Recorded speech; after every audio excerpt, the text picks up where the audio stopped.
দিনাজপুরের Hili immigration checkpost দিয়ে বাংলাদেশ ও ভারতের মধ্যে বাড়তে শুরু করেছে পাসপোর্টধারী যাত্রী পারাপার।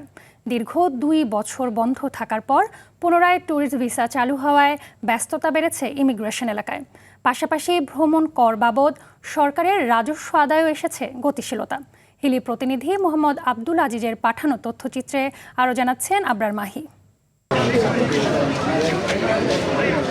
দীর্ঘদিন পর হিলি স্থলবন্দর ইমিগ্রেশন চেকপোস্ট দিয়ে ট্যুরিস্ট ভিসা চালু হওয়ায় প্রতিদিন গড়ে 180 থেকে 200 যাত্রী পারাপার করছেন।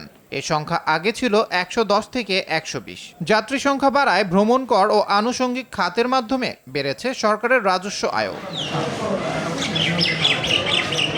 এ ধারাকে ইতিবাচক হিসেবে দেখছেন ইমিগ্রেশন সংশ্লিষ্ট ব্যবসায়ী ও স্থানীয় পরিবহন ব্যবসায়ীরাও। সার্বিক শৃঙ্খলায় সন্তুষ্ট যাত্রীরাও। ভারত থেকে পার হয়ে আসলাম, এখানে আমরা সেবা ভালোই পাইলাম। তখন আমাদের ভিসা পেতে অনেক পরিশ্রম হতো, বারবার ফিরে আসতে হতো, পয়সা করি খরচা হতো, কিন্তু এটা এখন তা হচ্ছে না। আগে ব্যবসা ছিলই না, এখন বর্তমানে একটু চলার মতন হয়েছে।